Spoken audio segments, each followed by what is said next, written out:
So the showdown is, look, the reality of it is whether they like it or not, those of us who cover the game are going to talk about the quarterback matchup. And specifically, what did you see from Caleb last week, and how does it translate to tonight? Yeah, he was picked up, really. I mean, usually, I'm sitting next to a former #1 overall pick here, and usually when you're the former number one overall pick, you stink. You know, yes, your you do. Team stinks. Yes, your team you do. stinks, And you do. And so you. So you're the reason, right? You're the reason if you win, or you're especially the reason if you lose with all the mistakes you make, probably. So I'm watching Caleb last week, Alex, and it's like, damn.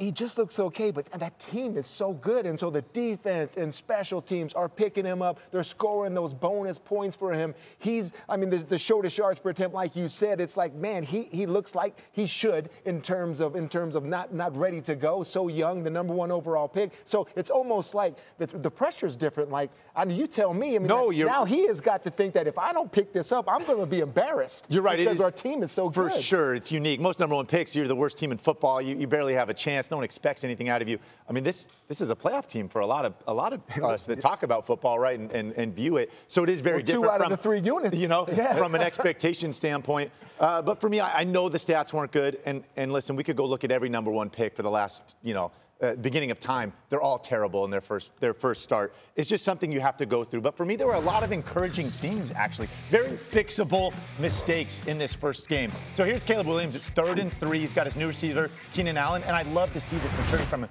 Look at him signal the double move here. I mean, again, this is your first career start and you're doing this. I think he's way ahead of the game. He sees the right look from the defense. Look at this. And it's wide open. Again, a long foul ball. This hurts. But check this out. Look what he signals. Against 3rd and 3, he identifies the right look against the defense. Gets it. I think he's going to hit these, right? You're all jacked up first start. These are very correctable. Here we are, 1st and 10 at the 25-yard line. I mean, we got points. It's 0-0. Again, it was a long day for the Bills. For the Bears center. He couldn't block. They have a screen to the left. Cut your losses. Dump the ball at his feet. Don't make this worse. Instead, he tries to pull something out, takes a 20-yard loss. We take points off the board. That's very correctable in the film room. And then this one, here we are, 3rd and goal. Here we got a chance to throw a touchdown. Our center gets absolutely run over again, but look at Keenan Allen wide open. He's making the throw. It's there. Again, watch this center. I mean, it was a long day for him. This is not good enough. But again, on the stat sheet, wow, this is a missed 3rd down opportunity for Caleb. He saw it. He threw it. That wasn't on him. Keenan Allen also dropped a touchdown later in that game. I thought there were some encouraging things. Again, I think this was something you just have to go through. I think he moves forward here. I think he's going to improve.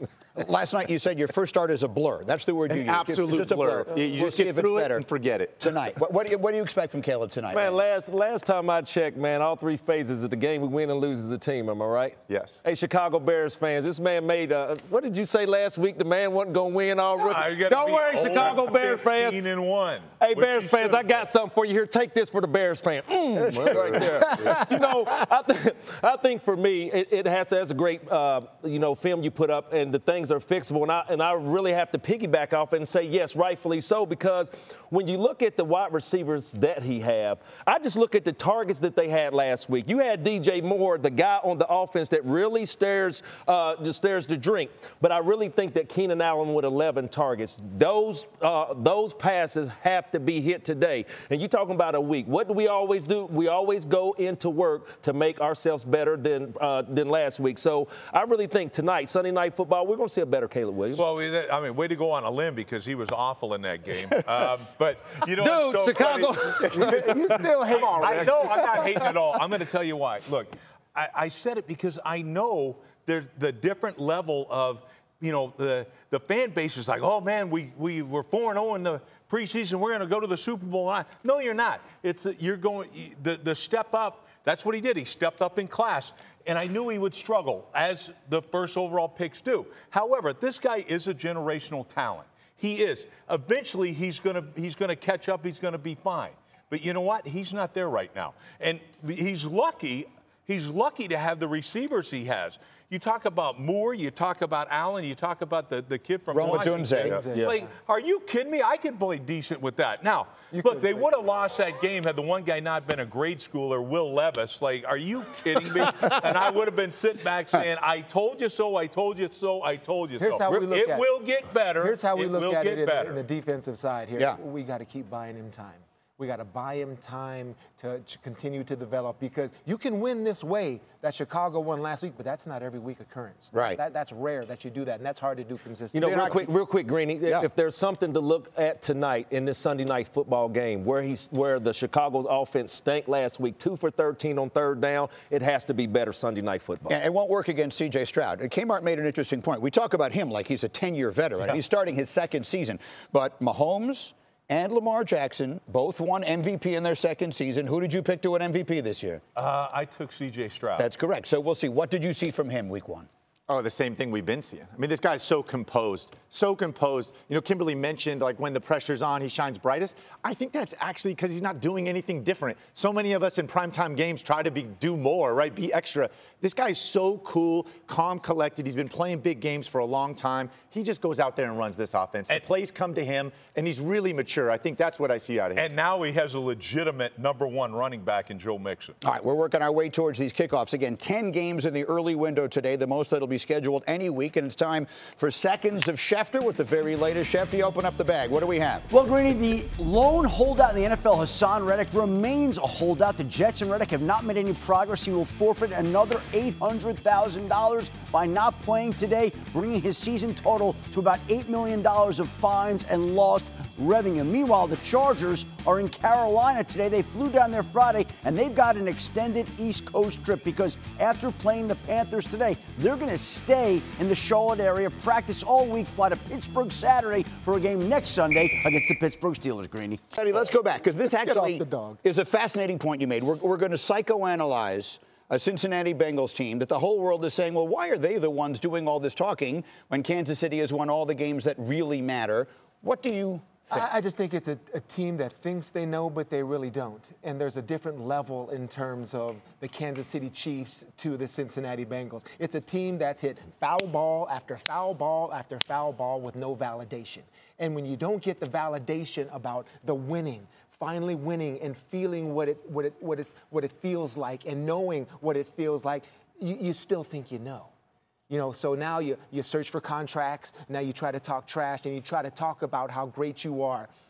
That's a loser mentality. This is a team that just does not get it. There is a level that the Kansas City Chiefs are at that they want to be. And they think by talking words and saying that all you got to do is lay your hands on them, it's simple, all we got to do this, coming off of a loss to New England, it proves to me this. I've always thought this about this team, that they think they know, but they really don't, because when you never get there and you never do it, there's some type of manufactured process in your mind that maybe we do know what it takes to win, but the Cincinnati Bengals really do not. Do they think it's 2021? I'm mistaken. I don't understand. Listen, I watched their film last week against the Patriots and, like, really broke it down. I thought I'd see some encouraging signs. There wasn't a lot to like in that film. And Cam Taylor-Britt talked about putting hands on people. This was the worst tackling defense. That wasn't him out there, was it? Watch this. I mean, this is real. Okay. We could play this for about 10 minutes. I mean, it's missed tackle after missed tackle. And I don't know what world they're living in. They really miss T. Higgins right on the other side of Jamar Chase. Again, this makes the defensive game plan, if you're the Chiefs, pretty easy. Let's just double Jamar Chase. There's no Tyler Boyd. There's no Joe Mixon. Like, again, when you watch their average attempt from Joe Burrow on offense, I mean, it was dink and dunk. I mean, everything was with under 5 yards. It was tough to watch. This was not the Bengals team from a few years ago. Yeah, well, I look at it. Look, as somebody that talked a lot of stuff or whatever, I mean, I did it because, number one, I believed it. And I wanted that other team to know that we don't give a rat's about you. And I wanted my team to know that I was confident, all right? But I also backed the damn thing up. This kid, he can't even tell you, he had 4 missed tackles in that game. That guy shouldn't be saying anything. He had to be hiding and collecting his check when he went like this, that Cam Taylor-Britt or whatever. Hey, homeboy, tackle somebody, then maybe you can talk. I will say this, all right, that as long as you back it up, like you bring it, Jamar Chase, you know, you really think you're that good? Then go out and prove it. Go out and prove it. And Joe Burrow and company, for whatever we say, has actually proved it against this team. Yeah, I think your trash talking was different, Rex. It was more about what you were going to do. Right now, I mean, this is like trying to show how good we are. Like we belong in the upper echelon. Yeah. We are like the Chiefs, trying to put themselves on the Chiefs level through words, and that's just the wrong way to do it. I mean, I think that when you talk trash on them Jet teams, them Bills teams, it was about we're going to go out there and do this. It was confident to the players. You gave your players confidence. This is just not knowing what to do. Randy, when you hear these guys talking trash, and again, I mean, the Bengals have had success against the Chiefs in general, in the big picture, as much as just about anyone has, but the Chiefs are back-to-back champions. When you hear them talking like that, what do you think? I've heard it all my life about me being a basketball player, but I had speed. But one thing, you can look at speed on film opposed to what you see in real live action. So I think that Mr. Worthy and Mr. Rice and Mahomes and crew are going to have something in store for this Cincinnati Bengals defense. But let me flip on the offensive side for the Bengals real quick. Yeah. With all the talk about Jamar Chase. You know, we had CeeDee Lamb, we was talking about how he's moved everywhere in the Dallas Cowboys offense. I think that Zach Taylor tries to do the same thing with a guy like Jamar Chase. But where I feel that Jamar Chase does the most damage is on the outside. A slot guy, a running back, he's really not that type of player. Where he's the most dominant is on the outside. So today, Coach Spags is going to have some things dialed up. And the one thing that Coach Spags has showed that he is not scared to show it is the secondary weak side cornerback pressure. Yeah, so Joe Burrow, everything that he's done, everything that he stands for, he got the big contract. No, what's the wide receiver out today? T. Higgins. Yeah, no T. Higgins today. So watch out for that weak side blitz. And you got to figure it out first. I mean, Spags, I mean, this is now PhD level stuff because of these young players that are coming up in terms of who's coming, who's not coming, who's dropping. All right, you get Tranquil, who's the former safety, and it's like you got linebackers out there and then you got cornerbacks out there. It's like, wait, is this a safety? Is Reed playing safety here? Is McDuffie playing corner? Why is Tranquil all the way back in the deep half? Okay, this type of stuff, you got to watch it, and your quarterback ends up running around because he can't figure it out. This is now a different level when you are one with your defensive coordinator, and it's like, you know, you see the piece of Mahomes and Kelsey. Yeah. And now it's McDuffie, Karlaftis, Tranquil, and Spagnuolo. I know what you want me to do here, and I got my own way of doing it, and let me show this. I remember so many times we had a call, and it was Rodney Harrison saying, Bruce, switch, I got the flat. And it's like, because we know what Belichick and Romeo Crennel ended up wanting to do. That's the same thing here with Spags. This is PhD level stuff. Yeah.